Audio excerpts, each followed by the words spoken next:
Okay,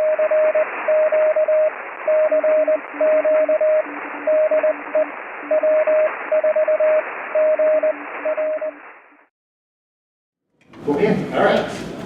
Hi, I'm Ryan Kovacs, and a lot of this is based off of my experience doing summits on the air.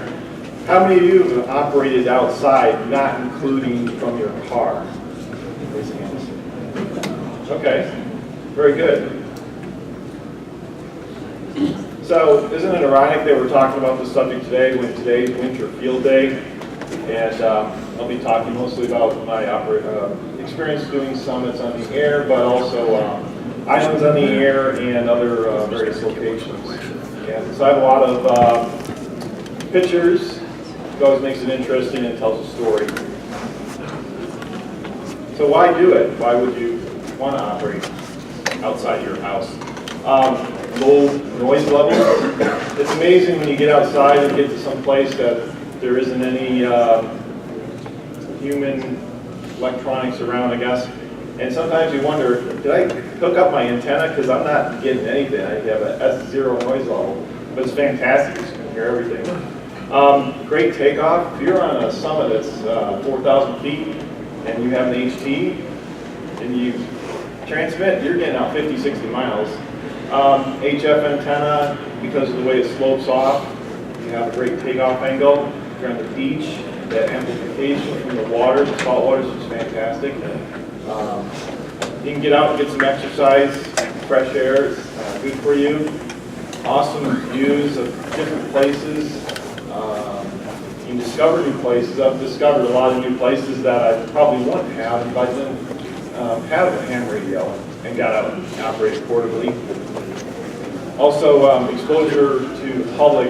I have a lot of people that come up to me and say, what are you doing with that pole or that antenna or whatever? You know, and it's nice to take a break and explain it to them. And a lot of times you'll run into other ham operators that have never operated or never thought about operating outside of their house, and it gets them to thinking about that, and maybe they'll do it in the future. Awards, there's lots of awards. Summits on the Air has a bunch of awards on islands on the air.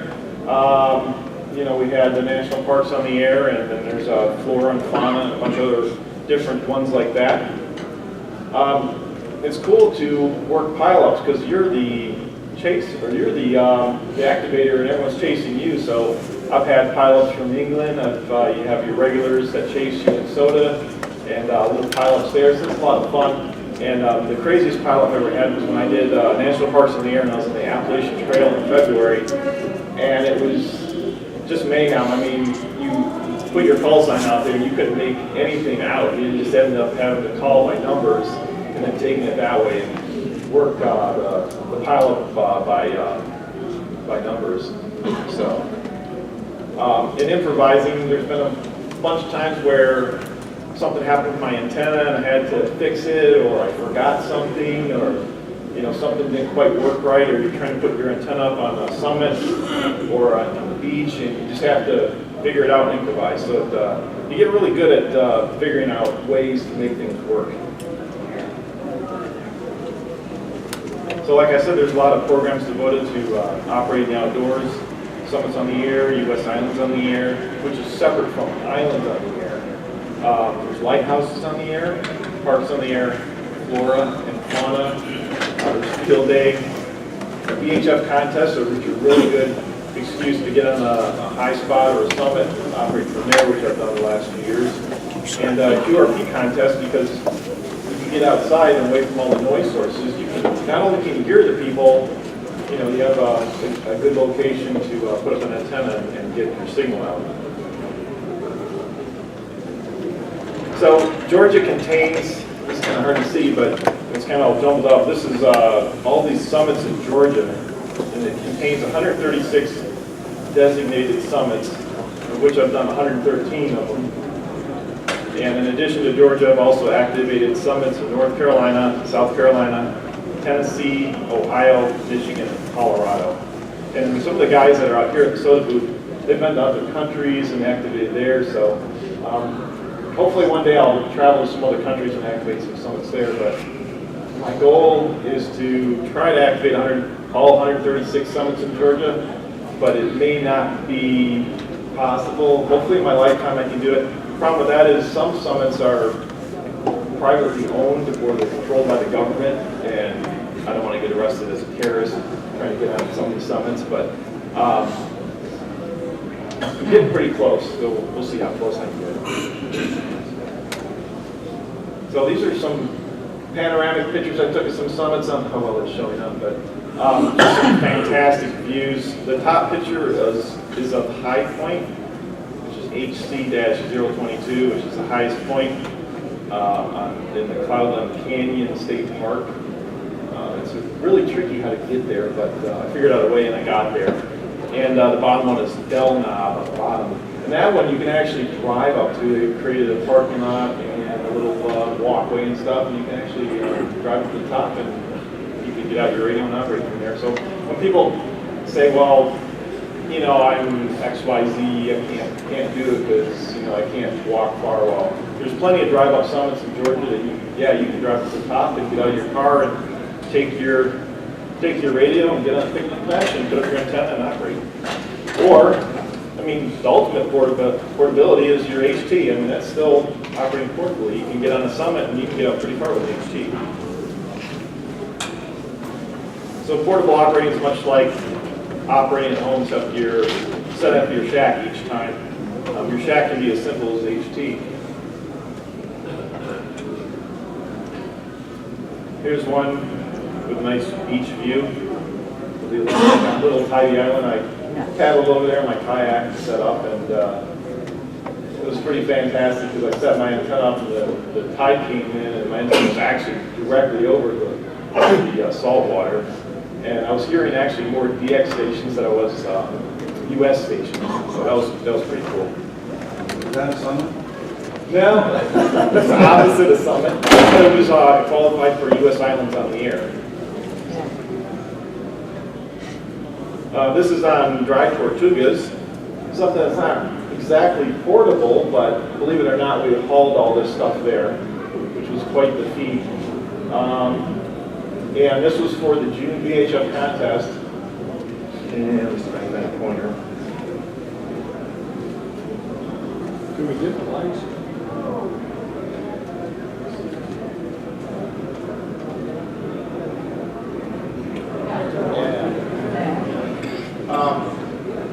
That's a 6-meter beam, and so for the June VHF contest for the dry Tortugas, which is a unique grid square operated.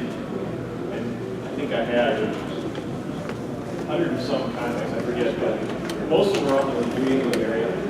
But you know, a lot of people were chasing that for the Fred Fish Memorial Award and grid square chasing and stuff like that. So I was glad to give out that unique grid square.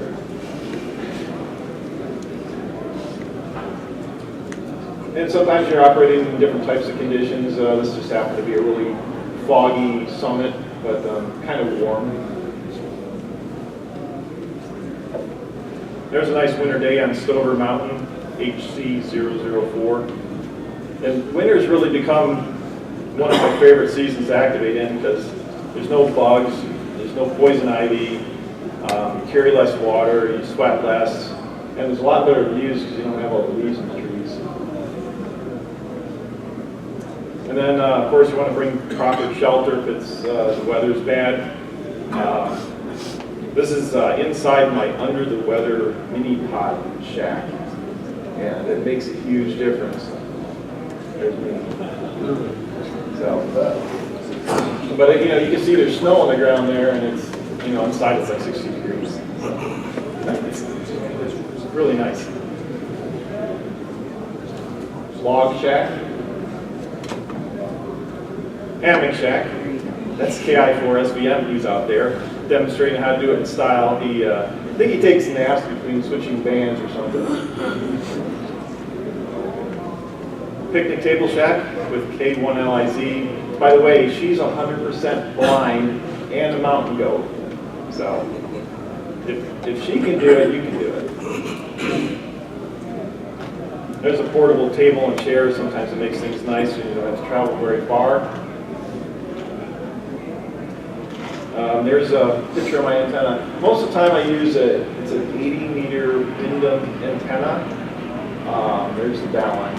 And I also have links in it, so if I'm on a summit that's too small, I can unlink the antenna to make a 40-meter antenna to make it fit better.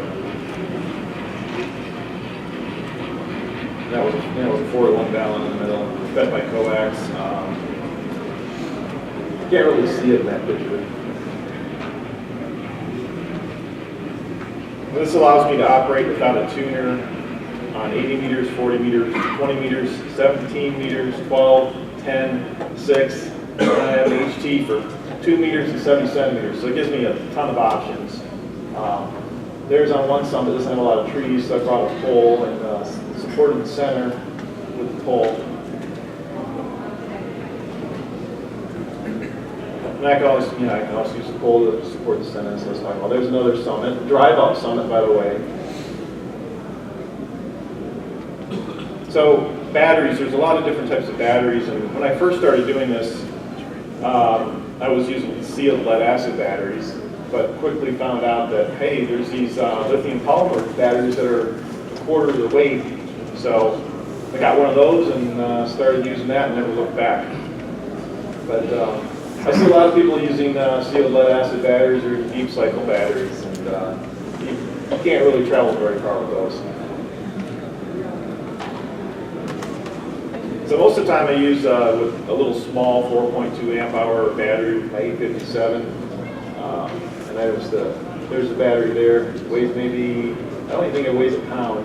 But I can operate that radio at 100 watt sideband for about 2.5 hours. So we have a bunch of batteries out there you can look at, different sizes and types, so just to get an idea. I think I'm going to start operating though using my 817 here because it has a built-in 3 amp hour battery, and if I go on a longer hike, I'll take this.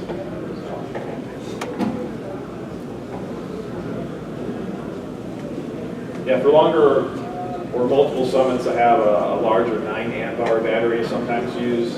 This will give me about 6 hours of operating at 100 watt sideband, and you can see it there. And like I said, I didn't say, but in the past I've used a small travel tuner for other bands, but usually I have enough bands to operate in, so I stopped carrying that. Make sure you dress appropriately for the weather. That's up off the Appalachian Trail in Georgia. And that's 6 inches of snow on the ground in Georgia. That was one of my really early activations. I was doing FM only with the FT8900. So that was a lot of fun until I figured out I got too far north and the summits weren't quite high enough. I had trouble trying to make FM contacts. That's when I got my HF radio and started operating with that. And to the opposite end of the spectrum, operating from a bluff on Lake Michigan in the summertime, that was a lot of fun. That's several hundred feet down to the water there. And that was a summit, so pretty interesting summit. Just some fantastic views of different summits. I think that might be Raven Bald there. Another summit. This one almost looks like it should be in a postcard.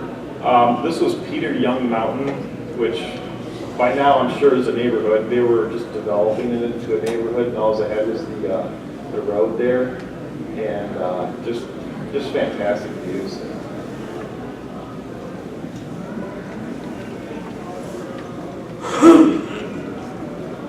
Yonah Mountain. It's such a large summit. I don't know if you've been up to Yonah, but the next time I go back, I might try 160 meters just because there's so much space up there, I can easily stretch out probably 160 meter antenna and operate. So doing SOTA gave me the opportunity to climb a 140-foot fire tower. And when you're up there, you can actually feel it move from the wind. But probably probably climbed about 3 or 4 fire towers doing summits.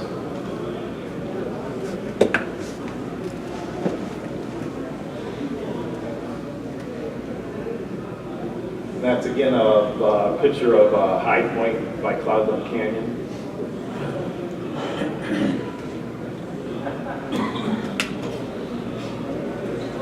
There's a cool little country roadside park in Michigan. That's where this is, with some picnic tables. And it's funny, it's the highest spot in the lower peninsula, but you never know it. You know, most summits in Michigan, I'm from Michigan, so that's why I've done a lot of Michigan summits. Most of them are a lot more like hills, but they're fun to do anyhow. And you know, again, it brings me to places that I wouldn't have gone to otherwise. And this has some history behind it. It was a whole old homestead. There's a little placard there that tells about it. Another high spot in Michigan. This is access through pick your own apple orchard, which was pretty cool. And of course, I asked the owners if I could go up on their hill there and activate. So, and then, you know, again, otherwise I probably wouldn't have been able to do it. Some of these summits, you know, they're on private land, so you need to get permission from the owners. Always get permission from the owners. You don't want to be caught trespassing in the other end of a shotgun or something like that. So. This is probably a typical summit in Georgia in the wintertime. Most summits look like this. You know, a lot of them don't have very good views. A lot of them don't have trails to them, so a lot of times bushwhacking, what we call bushwhacking, or off trail to these summits. So a lot of it has a lot of planning involved to figure out how to get there. Another fire tower, another picture.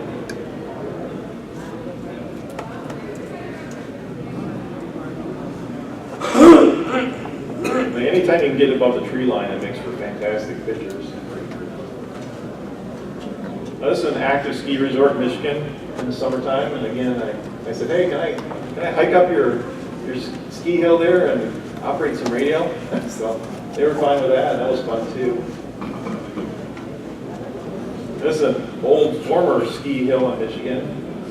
That has some interesting history behind it too. It was kind of like a neighborhood ski hill, and now it's part of the neighborhood. It doesn't look like much, it's just like kind of a little hill. Sometimes, you know, part of it is about the adventure of getting there and the fantastic landscapes. This is up in the Smokies, going up to Mount LeConte, and one of the summits up there.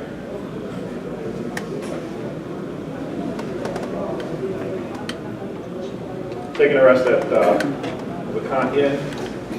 There's my son. Fantastic sunsets, which the pictures don't really do it justice, but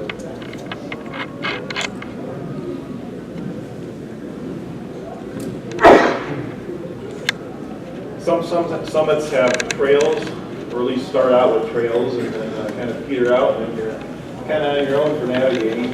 So, you know, whenever I plan these things out, I make sure, even if there is a trail, I always make my own trail and load it into my GPS and follow it. And some I'm able to mountain bike too if they have old forest roads. A lot of them may have gates on them, so taking the bike makes it quick work, especially coming down. You gotta be careful coming down some of these summits. And you'll see all sorts of interesting things in the woods. A pair of cans left on a summit. I don't know where they came from, but they were just out in the woods. Government weather station. And it's funny, my son is now going to school to become a meteorologist. Interesting government research station on pollution. That was on another summit. FAA VOR site on a summit. Very noisy. I had to get down from the summit away from that thing because there was too much noise in the bands. So. What would be causing that? A lot of RF coming out of there. I don't know. I have no idea. There's another popular public fire tower I climbed up. Not quite as high as 140 feet, maybe 60 or 80 feet, but I found that I'm not totally fine with heights, and so you kind of get a little white knuckle climbing up these things. They don't have a lot of safety rails or anything. This was an interesting one. There was a home site that had burned down. It was very close to the summit, but made a nice parking area, so I parked my car there and then hiked up the short distance to the summit. And some really cool icicles, and I've seen where springs are coming out of the ground in the wintertime and it's 3 feet of solid ice. Some ground frost. Pretty cool formations. And then you see in the middle of nowhere, you'll see like old homesteads, fireplaces and stuff like that. And then sometimes snacks are available on the summit. I made a little meal out of blackberries I've run across them. And then several times I've run into wildlife. This is I think it was like 14 wild boar I ran across one time. And if I know I'm going to be off trail, I usually carry some type of protection with me. So luckily these guys I was able to sneak up on, and then they saw me and took off. But I got a couple pictures of them.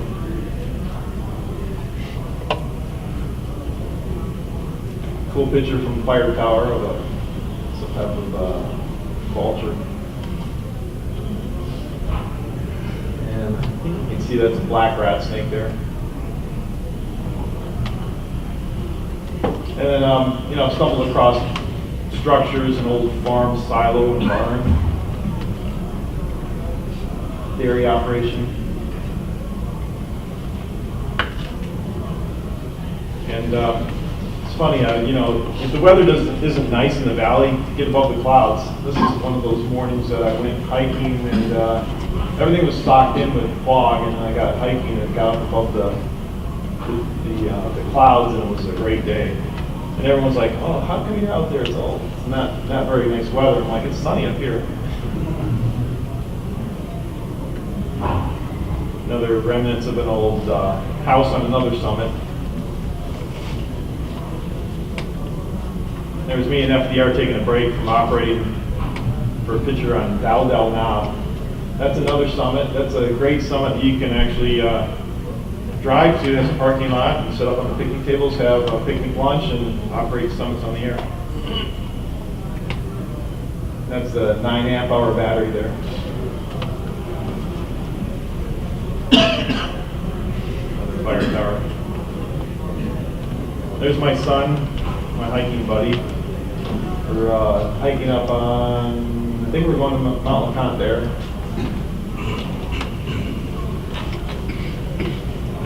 Another picture of another time when I was hiking and the clouds were below me. Another hobby that I have is taking pictures of different markers out in the woods.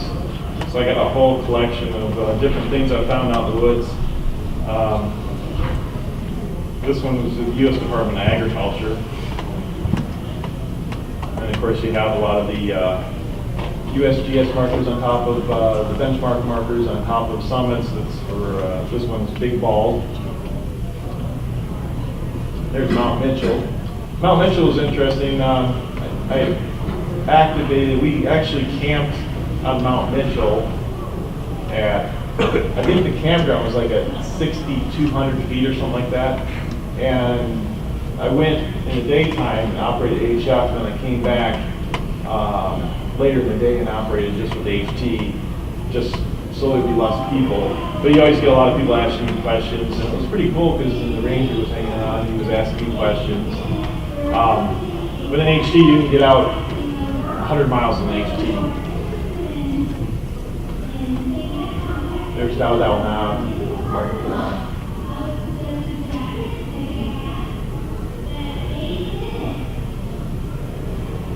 Rainy Mountain. Pinnacle Knob. This one was interesting. I stumbled across this. I don't know what this was. Songbird monitoring station. That was all that was out there. There wasn't any type of like thing to monitor audio or anything, so I don't know why that was out there. Growing high now. And you have signs that have long been forgotten. And the forest is starting to take them back. I have lots of pictures of different signs that the trees are starting to grow over.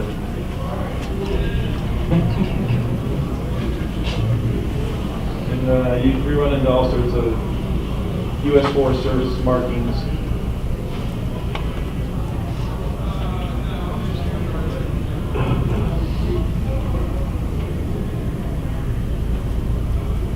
Historical sites in the middle of nowhere. I looked, but I didn't see anything. This is, if you find something, do not take it. But there's another example of very close to a summit. There was, I guess, a group of home sites back in the 1800s. And this one cracked me up. You can't really read it, but it basically says it's close to vehicles, bikes, and hang gliders. And I'm like, I wouldn't even want to try to ride a bike or a hang glider down through this thing. It's like, it was way too many trees. So I don't know why that was out in the middle of nowhere on the side of the mountain. And then, this is on the way to a summit. It was a cell site, and I'm like, 4-wheel drive. I'm like, I'm gonna try this in my 2-wheel drive. So you just can't stop going up. If you stop, you're in trouble. So you just gotta keep your momentum going. And I made it.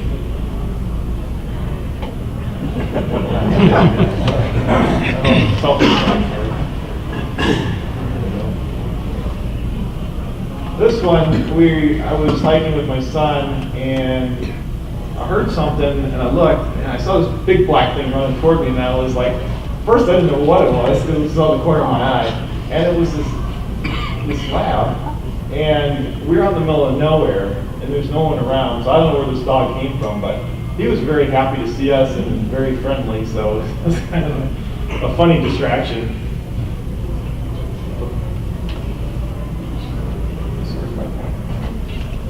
This was a summit I did in Cincinnati.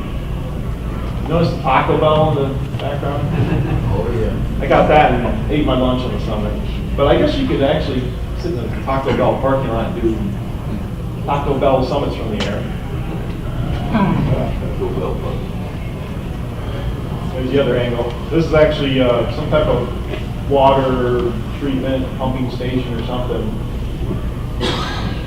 And it's so weird because it was such an urban environment. And it's funny because the other end to the right was a church parking lot, and the ladies came out and they're like, "What are you doing?" Like these church ladies, and I'm like, I had to explain it to them in the best way that I could for older church ladies to understand. So I think I'm not sure if they understood what I was doing, but. This is another funny picture. This is one of my favorite photos I took. I was in my shelter on a summit, and notice it's in January, and inside my shelter it's 74 degrees. Now notice this posting here from KN4BBC. He was on another summit not too far away. He said it was way too cold. It was like about 35 degrees outside, and it was blowing, and he was freezing his butt off. And I'm like, it's fine where I am. What's your problem? This is a picture when I went down with a friend to dry tortugas, and at night the hermit crabs would come out in small armies, and they were as big as your hand. This just happened to be one of them that wandered in there, and I was having fun with them. I'd put them up on the table. He didn't like, I guess, hermit crabs, and so I let him crawl around the table for a while, and then I put him down. It was kind of fun to play with them while we were operating. This is from my first VHF contest on Blood Mountain. Notice the large and very heavy SLA batteries. I had 2 big batteries there and then a smaller one here. And then I had my first lithium battery there, but they did the job, but there were 20 pounds that I didn't need to carry, you know. But that's the thing, it's like, if you want to operate portably, go with what you have, even if it's not the lightest thing, then you can keep improving and keep improving. And even after, doing 200 of these things, I'm still trying to figure out ways how to improve things and make things lighter and operate better. There's my setup and the mess.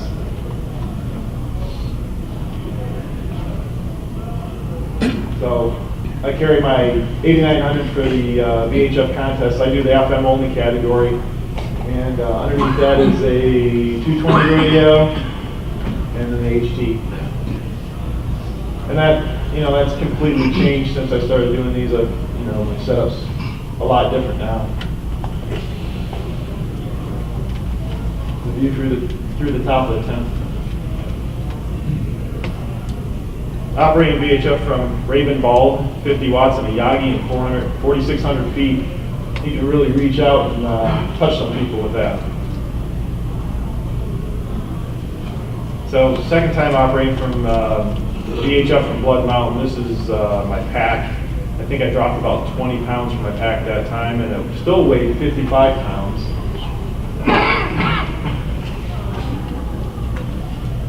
So here's that second VHF contest. In the very top, I have an elk log periodic. It's for 2 meters, 70 centimeter. And then I had a 6 meter Moxon here, and then I had a 220 J pole. And it did the job. The 6 meter Moxon was fantastic because I got an opening, I think, in the New England, and made some contacts that way. So that was some really good, and that's on the FM. And so I made some really good extra points that way. My crude but effective Armstrong rotator with headings. It's lightweight. Fantastic signals into the Atlanta area from Blood Mountain using that setup. It's a little bit smaller tent that year. So this is the Four-Landers, which I've operated with a couple times. I think their motto is go big or go home. And this is their setup at Mile High Campground. They run a kilowatt on, I think, all the different bands.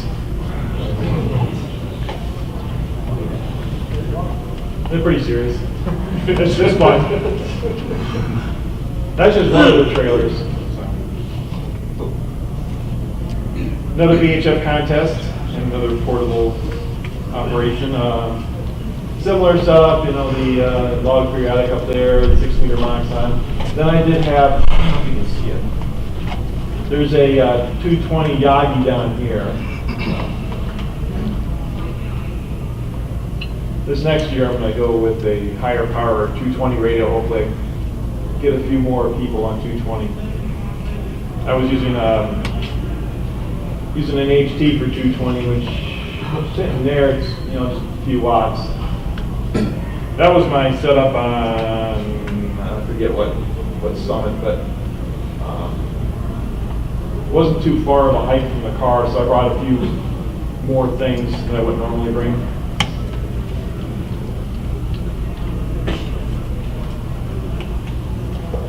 And combining portable operations with camping and activating the summit is always a blast. You get a bunch of guys together for a weekend and just talk radios and hiking and being outdoors. It's awesome. And then no fun when you get a flat. I was doing some rally style driving down some dirt roads and cut a tire.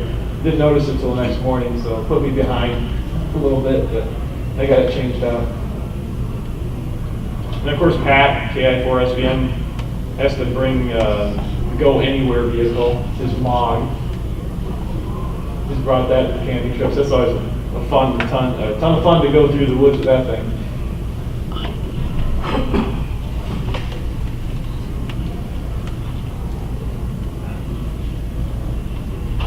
Pat taking time to introduce SOTA to some new people, introduce them to the hobby. There's KC4WZD and his tape measure Yagi making contacts from the summit. They also have, I think he brought it with him, and they brought another Yagi that they made. So that's really cool about the hobby.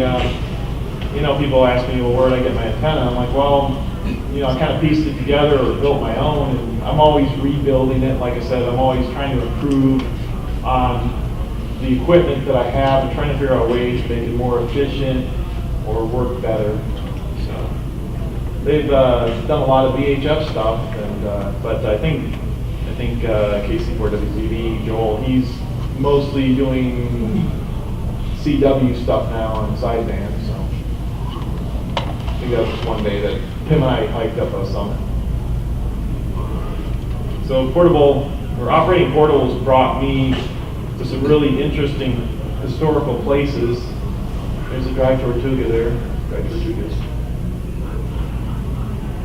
with great scenery. And I made some really great friends along the way.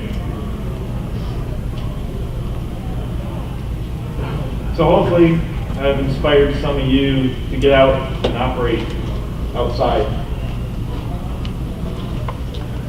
So come by our table, talk to us. There are several of us here today that operate portable, doing SOTA and other similar outdoor operations on a regular basis.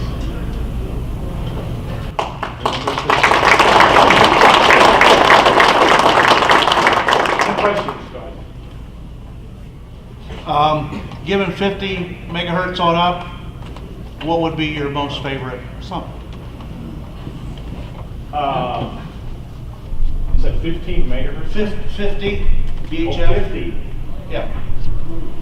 Because earlier you said something about finding a summit that wasn't as successful as others. Probably Blood Mountain, just because I've done Blood Mountain several times and operated from Blood Mountain twice for the VHF contest, and it just has fantastic, VHF line of sight into Atlanta. I mean, you just key up and 3 or 4 people, you'll pile up with your HT on Blood Mountain. It's just a blast. Very basic question, Ryan. What exactly is an activation? Do you have to register on a website that you're operating between these hours at this location? Or is it simply announcing on the air your presence at that? So if you want to get, if you want to get points, if you're doing summits on the air, you don't have to announce it. You could just show up on a summit and say, hey, summit's on the air operating from Blood Mountain. If you make at least one contact, that qualifies you to activate it. But you have to make at least 4 contacts to get points. And then you have to log it into the database. SOTA's kind of, they have like a couple different databases and websites, and they're not all connected. There's like the SOTA database, which you log your contacts and get your points, and then there's like a SOTA watch site where you post, hey, I'm here, or I'm going to activate this summit. And then there's like another site for I forget something else, but different people do it different ways. I know some people that just end up going hiking and they decide to activate a summit and they just start calling and make some contacts, and it never gets announced like on the SOTA watch site. So. Lady there. The fire towers you're climbing, you have to get approval ahead of time, or just climb on it? Some of them, the one that had all the graffiti on it was like a public one that was just open that anyone could climb. The 140-foot one, I did have to get permission. That was on private property, and they gave me the key, and they're like, here you go, and go climb it, and I was by myself. So it was a little nerve-wracking going up a 140-foot fire tower, but it was fun. Go ahead. Do you have specific frequencies you use, or just how you open? I try to stick around particular frequencies, like especially on 20 meters and 40 meters. On 20 meters, usually try to stay at the upper end of the band. 40 meters, kind kind of depends, but, you What know, about VHF? usually on VHF we're on the calling frequency, but a lot of times you find people on 146.49 and 146.55, just because I know a lot of the guys monitor that. But anytime you're on a summit and you call out on 146.52, if you're near a population center, you're going to get a bunch of people coming back to you. There's a lot of people that monitor the calling frequency. And that's always surprised me when sometimes when I get on 6 meter the calling frequency, even FM, I'll get quite a few people coming back to me. I noticed you went to some registered summits and some non-registered summits. Isn't there a requirement that you have to walk a certain amount of distance from your motorized to get qualify for a summit on the air award or something? I'm not really sure what you mean by. Because I noticed, I saw some parking lots and stuff where you Yeah. operated from, and I thought for summits on the air, you actually had to do a certain amount of footwork. Just Well, can't pull up a parking so lot. the rules are that you can't operate from your vehicle. Nothing can be attached to your vehicle. You can't have an antenna attached to your vehicle. I usually park it, like if there's a parking lot and that's the summit, I usually try to park away from where I'm operating, just, you know, far enough away where I can't see my car.